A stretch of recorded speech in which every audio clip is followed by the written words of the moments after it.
అందరికీ నమస్కారం. ఇవాళ మనతో పాటు ప్రముఖ ఆధ్యాత్మికవేత్త, ప్రముఖ ఆస్ట్రాలజర్, ప్రముఖ పంచాంగకర్త రవిశంకర్ శర్మ గారు మనతో ఉన్నారు. గురువు గారితో మాట్లాడదాం. గురుగారు నమస్కారం. నమస్తే అండి. గురుగారు, 2024లో ఎలాంటి విపత్తులు జరిగాయో మనం చూసాం. చాలా సంఘటనలు అయితే జరిగినాయి. క్రోధినామ సంవత్సరం పేరుకు తగ్గట్టుగానే చాలా క్రోధంగా అయితే ఉంది. మరి 2025 ఎలా ఉండబోతుంది?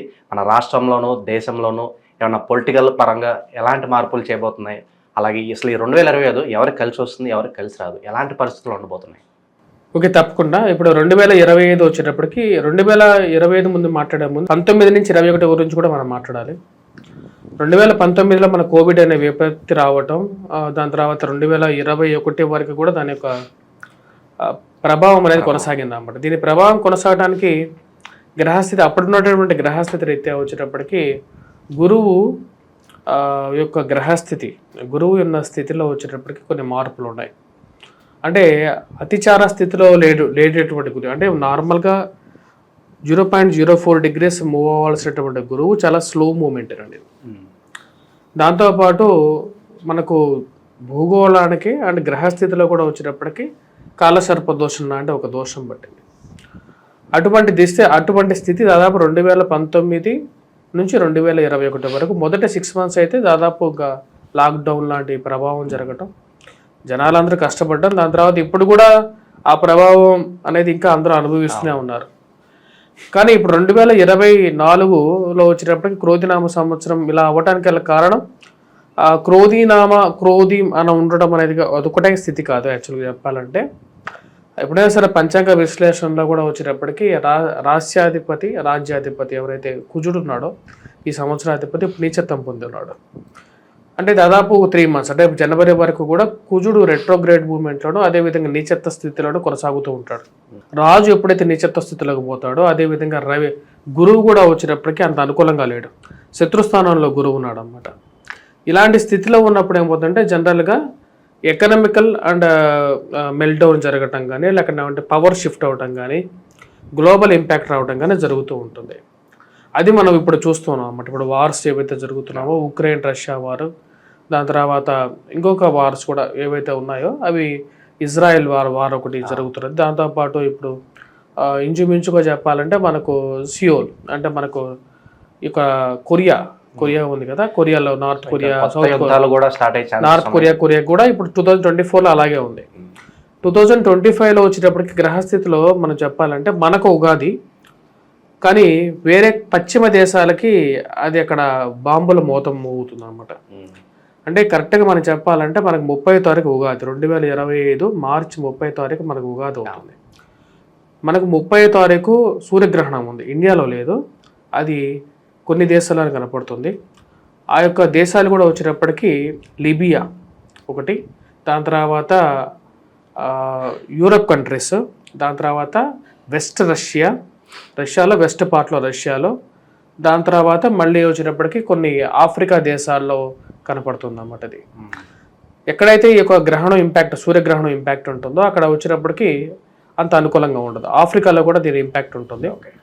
అంటే ముఖ్యంగా వచ్చినప్పటికీ పొలిటికల్ కొలిజన్స్ అనేవి ఉంటాయి, పవర్ చేంజ్ షిఫ్ట్స్ ఉంటాయి, అదేవిధంగా ఈ యొక్క ఏవైతే మనం ఎక్స్పెక్ట్ చేయనటువంటి కొత్త వ్యాధులు సంక్రమించడం కానీ జరుగుతుంది అన్నమాట. ఈ కొత్త ఉగాది అంటే రాబోతున్నటువంటి కొత్త ఉగాది వచ్చేటప్పటికి నెక్స్ట్ ఇయర్ కూడా అంత బాగలేదు. ఉగాది అనేది మన తెలుగు సంవత్సరం అది, అంటే అది వాళ్ళకి వర్తించకపోయినా సరే గ్రహస్థితి రీత్యా వచ్చేటప్పటికి నెక్స్ట్ ఇయర్ రవి ఆధిపత్యాన్ని తీసుకుంటున్నాడు. అంటే విశ్వావసునామ సంవత్సరంలో రవికి ఒక ఆధిపత్యం కాదు, ఇస్తాడు 4 ఆధిపత్యాలు వస్తున్నాయి. ఒకే గ్రహానికి 4 ఆధిపత్యాలు రావటం భూ సంకటంగా ఉంటుందన్నమాట. అంటే ప్రపంచానికి మంచిది కాదు. రవి దాంతోపాటు మీరు గమనించినట్టయితే గురువు యొక్క అతిచార స్థితిలోకి వెళ్తున్నాడు నెక్స్ట్ ఇయర్. అంటే 0.04 degrees నుంచి 0.07, 0.08 ఫాస్ట్ మూమెంట్లోకి వెళ్తున్నాడు అన్నమాట. ఇది ఒకసారి స్టార్ట్ అయితే 7-8 years కంటిన్యూస్గా ఉంటుంది. మనకు లాస్ట్ టైం జరిగింది సెకండ్ వరల్డ్ వార్ అప్పుడు, దాని తర్వాత మనకు యాక్చువల్గా ఇది 3rd world war కాదు, ఇది 4th world war అవుతుంది ఇండియాకి. ఎందుకంటే మనకు ఫస్ట్ మహాభారతమే ఫస్ట్ వరల్డ్ వార్, దాని తర్వాత సెకండ్ వరల్డ్ వార్ వచ్చేటప్పటికి మొదటి ప్రపంచ యుద్ధం, 3rd world war వచ్చేటప్పటికి సెకండ్ వరల్డ్ వార్ వచ్చేటప్పుడు మనకు 3rd world war అవుతుంది. ఇప్పుడు మనకు ఇది 4th world war లెక్కనే మనం లెక్కేసుకోవాలి. ఆ టైంలో కూడా వచ్చేటప్పటికి గురువు అతిచార స్థితిలోకి వెళ్ళాడు. 1938 to 1945 వరకు మనం చూసుకుంటే గురువు అతిచార స్థితిలో ఉన్నాడు. దాదాపు 20 లక్షల మంది సైనికులు చచ్చిపోయారు. 20 లక్షల పైనే, యాక్చువల్ 2 కోట్ల మంది దాకా బాగా ఎఫెక్ట్ అయ్యారు. 20 లక్షల పైచిలకు సైనికులు చనిపోయారు. మరియు అదేవిధంగా వచ్చేటప్పటికి జనాలు, ప్రజలు చాలా కష్టపడ్డారు. అప్పుడు కూడా ఇటువంటి గురువు అతిచార స్థితిలోకి ఉన్నప్పుడే వచ్చేటప్పటికి ప్రపంచ యుద్ధాలు జరిగాయి. మరియు అదేవిధంగా ఇప్పుడు నాబోతున్నటువంటి గురువు అతిచార స్థితి అనేది స్టార్ట్ అవబోతున్నది. ఎప్పుడు స్టార్ట్ అవుతుందంటే 2025 అక్టోబర్లో స్టార్ట్ అవుతుంది. ఇది గురువు అతిచారంలోకి వెళ్ళి ఉచ్చ స్థానంలోకి వెళ్తాడు. అంటే వృషభంలోకి వచ్చేసేసి వృషభం నుంచి మే 15వ తారీఖు నుంచి స్టార్ట్ అవుతుంది. 14వ తారీఖు నుంచి స్టార్ట్ వెళ్ళి అక్టోబర్లో జనరల్గా గురువు ఒక రాశిలో సంవత్సరం ఉంటాడు. ఈ సంవత్సరంలో ఏం చేస్తాడు, ముందుగానే ముందుకు మూవ్ అవుతున్నాడు. అక్టోబర్లోనే వచ్చేసేపు నెక్స్ట్ గ్రహంలోకి వెళ్ళిపోతాడు. 30 డిగ్రీస్ దాటి వెళ్ళిపోతున్నాడు. వెళ్ళిపోయి ఉచ్చ స్థానంలోకి వెళ్ళి మళ్ళీ రెట్రోగ్రేడ్లోకి వెళ్ళి మళ్ళీ వెనక్కి వస్తాడు. ఈ అతిచార స్థితిలో ఇలాగే కొనసాగుతూ ఉంటాడు. ఇలాగ కొనసాగేది దాదాపు 8 ఇయర్స్ ఉంటాడు. అంటే మళ్ళీ కుంభంలోకి వచ్చినప్పుడు మనకు గంగా పుష్కరాలు వస్తాయి. గురువు కుంభంలోకి ప్రవేశించినప్పుడు తను మళ్ళీ పునీతుడు అవుతాడు. అర్థమైందా? అంటే అప్పటిదాకా మనకు భూ సంకటంగా చెప్పొచ్చు దీన్ని. మరి వాటితో పాటు ఇప్పుడు మేజర్గా మనం చూడాల్సింది 2025 మార్చి 30వ తారీఖు వచ్చేటువంటి సూర్యగ్రహణం గురించి. ఈ సూర్యగ్రహణం గ్లోబల్ ఇంపాక్ట్ అన్నమాట అది యాక్చువల్గా. ఎందుకంటే ఇది గ్రహ యుద్ధానికి దారి తీయదు కానీ బట్ ఇంచుమించు అలాగే ఉంటుంది. కంజెషన్ అంటారు. అంటే కొన్ని ప్లానెట్స్ కలిసినప్పుడు మన ఇండియాలో ఇంపాక్ట్ అయితే లేదు. ఇండియాలో ఉంటుంది. బట్ ఏంటంటే వరల్డ్ ఇంపాక్ట్ అయినప్పుడు ఇండియా మీద ప్రతి స్పందన అనేది పడుతుంది అన్నమాట. ఎంతో కొంత పడుతుంది కానీ డైరెక్ట్ ఇంపాక్ట్ ఉండదు. కానీ మేజర్గా వచ్చేటప్పటికి ఆఫ్రికా దేశాల్లో పవర్ ట్రాన్స్ఫర్మేషన్ జరగటం అనేది జరుగుతుంది. 2020 మార్చి 29 నుంచి ఎప్పుడైతే ఈ యొక్క గ్రహణం గురించి చాలా బిగ్గెస్ట్ సూర్యగ్రహణం అన్నమాట ఇది. ఎందుకు బిగ్గెస్ట్ సూర్యగ్రహణం అని అంటున్నానంటే ఇప్పటి వరకు మనం చూసిన సూర్యగ్రహణాల్లో జనరల్గా డిస్క్ లోపల అంటే సూర్యుడు యొక్క డిస్క్ ఏదైతే ఉంటుందో ఇది వరాహమిహిరి చెప్పింది. ఇదంతా సిద్ధాంతం ఎంత సూర్య సిద్ధాంతంలో ఉన్నటువంటిది. అయితే 2029లో ఎప్పుడైతే బుధుడు, రవి, దాంతోపాటు శుక్రుడు 3 గ్రహాలు, దాని తర్వాత రాహువు, దాని తర్వాత ఎప్పుడైనా ఎన్ని గ్రహాలు అయ్యాయి, 4 గ్రహాలు అయ్యాయి.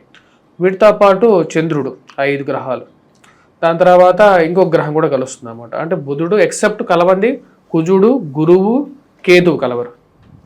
కుజుడు, గురువు, కేతువు తప్ప మిగతా గ్రహాలన్నీ కలుస్తున్నాయి. అంటే ఆల్మోస్ట్ 6 గ్రహాలు కలవబోతున్నాయి అన్నమాట. ఈ 6 గ్రహాలు ఎప్పుడైతే కలుస్తాయో ఇంత పెద్ద ఇట్స్ బిగ్ సోలార్ ఎక్లిప్స్ అన్నమాట. ఇన్ని గ్రహాలు కలిసి ఒకటే రాశిలో ఉంటాయి. మీన రాశిలో జరుగుతున్నది ఈ సోలార్ ఎక్లిప్స్. ఈ మీన రాశిలో జరిగేటువంటి సోలార్ ఎక్లిప్స్లో బుధుడు నీచత్వం పొందుతున్నాడు. బుధుడు నీచత్వం పొంది రాహుతో కలవటం, శుక్రుడు, మరి ఈ కాంబినేషన్ అన్నమాట. ఈ కాంబినేషన్ అంత బాగోదు. ఫస్ట్ ఇంపాక్ట్ వచ్చేటప్పటికి గ్లోబల్ ఇంపాక్ట్, ఎకనామికల్ మెల్డౌన్. అంటే మనకు ఆర్థిక మాంద్యం అనేది ఎంతో దూరం లేదు. ఫైనాన్షియల్ మెల్డౌన్ అవుతుంది. యుద్ధానికి దారితీయడానికి స్టెప్స్ పడుతూ ఉంటాయి అన్నమాట. గురుగారు కాసేపు మనం రాజకీయ పరిస్థితుల గురించి మాట్లాడుకున్నాం. తెలుగు రాష్ట్రాల్లో 2 రాష్ట్రాల్లోనూ ప్రభుత్వం మారింది. అలాగే మరి దేశ రాజకీయ పరిస్థితులు కావచ్చు, తెలుగు రాష్ట్రాల్లోని రాజకీయ పరిస్థితులు కావచ్చు, మేజర్గా ఉన్న పొలిటికల్ చేంజెస్ జరగబోతున్నాయి 2025లో. ఇక్కడ ఇండియాలో పెద్ద ఇంపాక్ట్ అనేది ఉండదు. యూరోపియన్ కాంటినెంట్లో మరియు అదేవిధంగా అమెరికాలో ఈ కంట్రీస్లో వచ్చేటప్పటికి ఇంపాక్ట్ అనేది ఎక్కువగా ఉంటుంది. రష్యాలో కూడా కొన్ని ఇష్యూస్ అనేవి ఎదురవుతాయి. ఉక్రెయిన్లో కూడా ఇష్యూస్ ఎదురవుతాయి. మేజర్ ఇంపాక్ట్ వచ్చేటప్పటికి 2 రిలీజియన్స్ మీద పెద్ద ఇంపాక్ట్ వస్తుంది.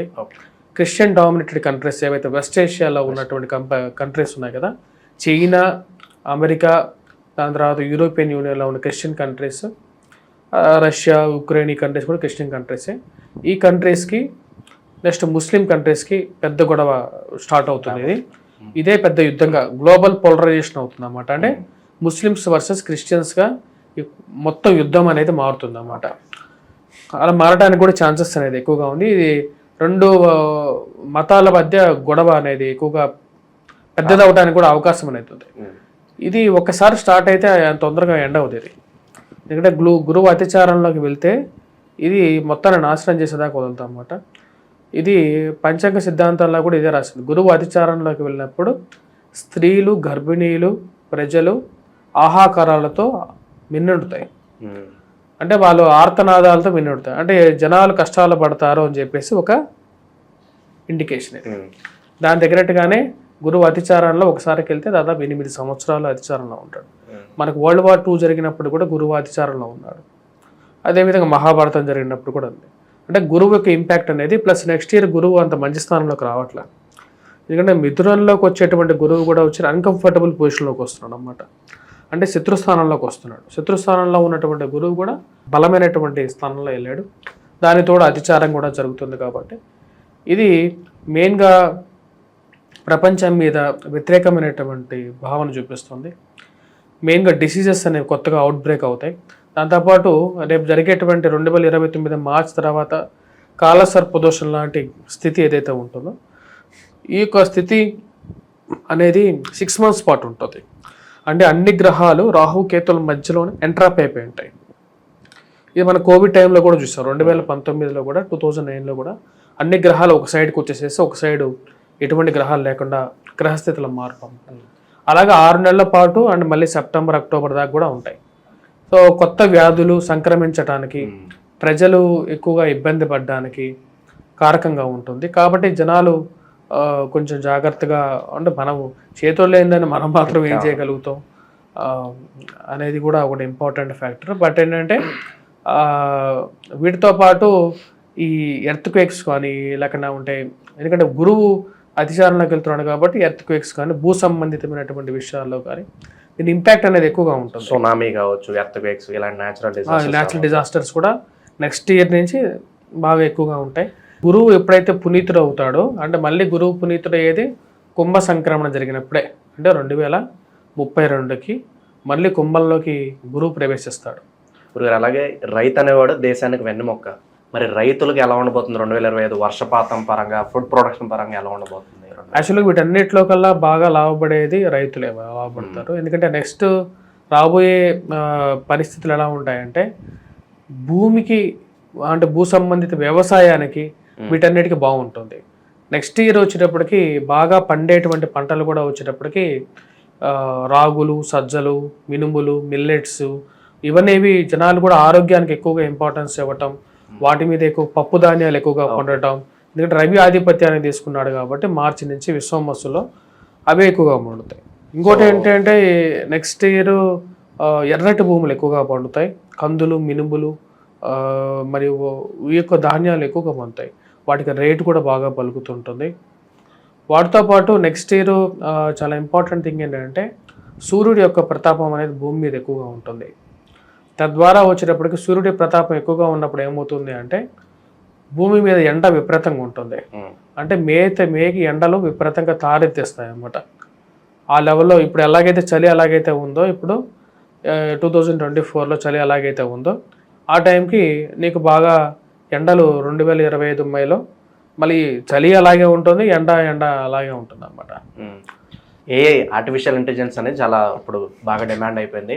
సో మళ్ళీ ఫార్మింగ్కి మంచి క్రేజ్ ఏర్పడడానికి అవకాశం ఉంటుంది అంటారు. అంటే బ్యాక్ టు దర్ రూట్స్ ఫార్మింగ్కి వచ్చేసరికి ఫార్మింగ్కి మంచి రూట్స్ ఉంటాయి. ఇప్పుడు ఏదైతే ఆధునిక ఆర్టిఫిషియల్ ఇంటెలిజెన్స్ ఏదైతే వాడుతున్నారో ఆర్టిఫిషియల్ ఇంటెలిజెన్స్ ద్వారా కొన్ని అనర్థాలు ఉంటాయి, కొన్ని పాజిటివ్ పాయింట్స్ కూడా ఉంటాయి. ఈ పాజిటివ్ పాయింట్స్కి మౌల్డ్ అవడానికి జనాలు కొంచెం టైం పట్టచ్చు కానీ but it will grow up. దానికి డెఫినెట్గా ఒక మంచి ఉంటుంది. కాకపోతే జనాలు కంట్రీస్ ఏం చేస్తాయంటే జనాలు కూడా అందరూ డబ్బుని సమాజం హితం కోసం ఉపయోగించకుండా అంటే సమాజానికి హాస్పిటల్స్ కానీ లేకుండా ఉంటే వారికి కావాల్సిన ఇన్ఫ్రాస్ట్రక్చర్ కానీ వీటి మీద ఎక్కువగా నెక్స్ట్ ఇయర్ నుంచి గవర్నమెంట్స్ కూడా ఇన్వెస్ట్ చేయవు. ఎక్కువగా వాళ్ళు ఇన్వెస్ట్ చేసేది వచ్చేటప్పటికి రక్షణ భద్రత గురించి ఎక్కువగా ఇన్వెస్ట్ చేస్తారు. అంటే బాంబ్స్ కానీ తుపాకులు కానీ అక్కడ ఉంటే ఇంకా పెద్ద పెద్ద వాటి మీద నుంచి డేంజర్ ఎట్ నుంచి ఏ సైడ్ నుంచి వస్తుందో తెలియదు కాబట్టి సో డిఫెన్స్కి ఎక్కువ ఖర్చు పెడతారు. ప్లస్ వాటితో పాటు నెక్స్ట్ ఇయర్ ఈ యొక్క క్రూర మృగాలు ఏవైతే అడవిలో ఉంటాయో వాటికి దహార్తి కోసం జనాల మధ్యలోకి రావటం అనేది జరుగుతుంది. ఎందుకంటే క్రూర మృగాల వృద్ధి బాగుంటుంది నెక్స్ట్ ఇయర్. మరియు అదేవిధంగా జనావరణలోకి ఎక్కువగా వస్తూ ఉంటాయి అన్నమాట. నెక్స్ట్ ఇయర్ మనం గమనించినట్లయితే వీటితో పాటు ఇంకా కొన్ని కండిషన్స్ కూడా ఏర్పడతాయి. అంటే భూమికి ల్యాండ్ వాల్యుయేషన్స్ అంటే ఇప్పుడు ఉన్నటువంటి బిజినెస్లో మనీ కన్నా వచ్చేటప్పటికి హెల్త్ గురించి సేఫ్టీకి కన్సర్న్స్ ఎక్కువ అవుతాయి మనిషికి. ప్రజెంట్ ఉన్నదాన్ని స్థితిలోనే ఉండాలి అనేది ఉంటుంది. ప్లస్ జనాలు కూడా దుబారా ఖర్చు మీద ఎక్కువగా ఉంటారు, విచ్చలవిడితనానికి ఎక్కువగా అలవాటు పడతారు. స్త్రీలకి పురుషులకి డ్రగ్స్ తీసుకోవటంలో కూడా స్త్రీలు పురుషులతో ఈక్వల్గా పోటీ పడుతూ ఉంటారు అన్నమాట. అటువంటి పరిస్థితి కూడా ఏర్పడుతుంది.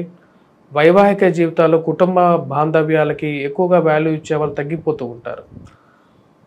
మరియు ముఖ్యంగా వచ్చేటప్పటికి ప్రేమలు మరియు అదేవిధంగా వేరే పురుషులతో కానీ వేరే స్త్రీలతో కానీ అంటే ఇల్లీగల్ రిలేషన్షిప్స్ కూడా ఎక్కువగా ఇంట్రెస్ట్ చూపించడం, మనిషి యొక్క మెంటాలిటీలో మార్పులు అనేవి వస్తూ ఉంటాయి. ఇవన్నీ ఎక్కువగా నెక్స్ట్ ఇయర్ మన ఇప్పుడు ఉన్నదానికన్నా వచ్చేటప్పటికి ఇంకా 2-3 ఇంతలు ఎక్కువ అవుతాయి.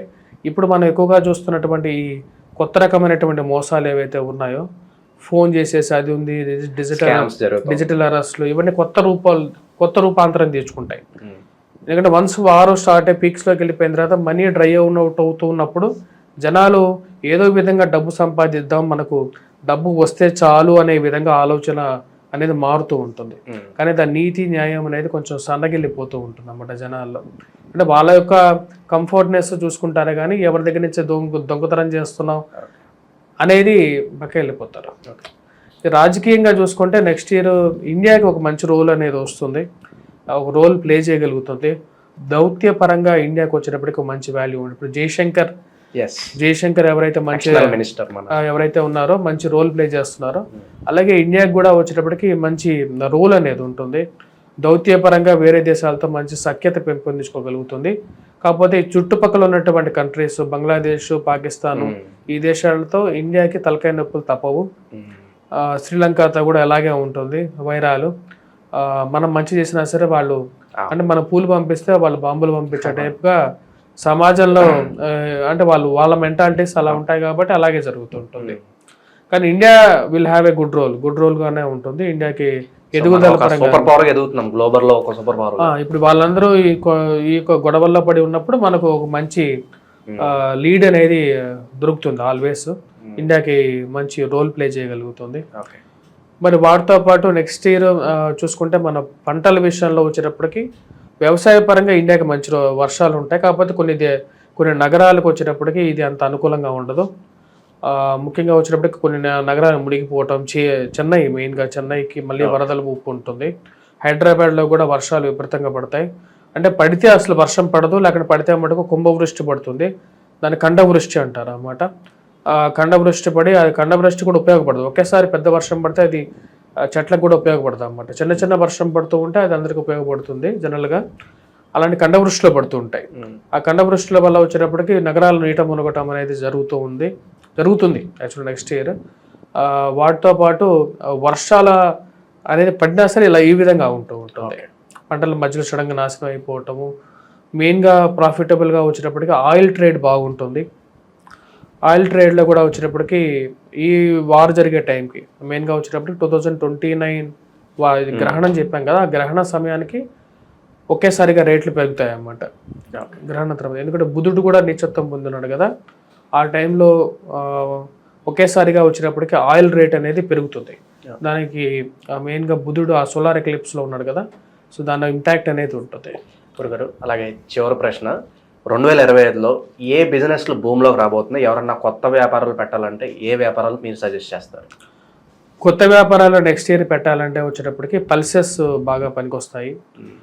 దాంతోపాటు మెయిన్గా వచ్చేటప్పటికి విద్యా సంబంధితమైన వ్యాపారాలు ఏవైతే ఉంటాయో, అంటే చదువుకు సంబంధించిన ఇన్స్టిట్యూషన్స్ కానీ బాగానే ఉంటాయి. ఇన్స్టిట్యూషన్స్లో కూడా వచ్చేటప్పటికి అప్పర్ అంటే డిగ్రీ అబోవ్ అంతగా రాణించవు. మెయిన్ కారణం వచ్చేటప్పటికి అక్కడ మాదక ద్రవ్యాలు ఎక్కువగా వాడకం కానీ ఇవన్నీ ఎక్కువగా జరుగుతూ ఉంటాయి. కానీ 1 to 10th స్కూల్ బిజినెస్ అనేది బాగా ఫ్లరిష్ అవుతుంది నెక్స్ట్ ఇయర్ కూడా.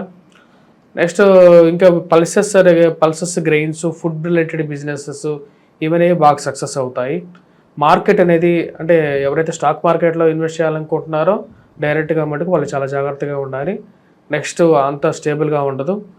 అప్స్ అండ్ డౌన్స్ బాగా ఆటుపోట్లకి ఎక్కువగా ఎఫెక్ట్ అవుతూ ఉంటుంది. పెట్రోకెమికల్, ఫార్మాస్యూటికల్ రంగాలు మళ్ళీ భూమిలోకి వస్తాయి. మెయిన్గా వచ్చినప్పటికీ ఫార్మాస్యూటికల్కి, మెడిసిన్స్కి ఇంట్రెస్ట్ అనేది బాగా పెరుగుతుంది. వైద్య బిజినెస్ అంటే వైద్యం బిజినెస్ కాదు, సర్వీస్ అది యాక్చువల్గా, కానీ బిజినెస్గా మారిపోయింది అది ఇప్పుడు. ఆ వైద్య బిజినెస్గా అనుకుంటే మనం అది ఒక మంచి బిజినెస్ అన్నమాట. సో అది బాగా ఉంటుంది. ప్లస్ జనాలకి మెయిన్గా దేవుడు, దైవం, ఆర్థిక చింతన, ఆధ్యాత్మిక చింతన అనేది ఎక్కువ అవుతుంది నెక్స్ట్ ఇయర్. దీని ద్వారా వచ్చేటప్పటికి జనాలందరూ డివోషనల్గా కన్వర్ట్ అవుతారు. సో కష్టాలు వచ్చేసరికి అందరికీ డివోషనల్ కన్వర్ట్ అవుతారు. మెంటల్ పీస్ గురించి వెతుకుతూ ఉంటారు అనేది నెక్స్ట్ ఇయర్ మంచిగా ఇదవుతుంది. పురోహితులు, పండితులు వీళ్ళందరికీ బాగుంటుంది నెక్స్ట్ ఇయర్. సో ఓవరాల్గా 2025 ఎలా ఉండబోతుంది, ఎలాంటి పరిస్థితులు రాబోతున్నాయి, అద్భుతంగా అనాలిసిస్ చేశారు సార్. జరగబోయేదైతే ఎవరు ఆపలేరు. అట్లీస్ట్ మన గవర్నమెంట్స్ అయినా కొంత ప్రివెంటివ్ మెజర్స్ తీసుకుని సో రెడీగా ఉంటారని కోరుకుందాం.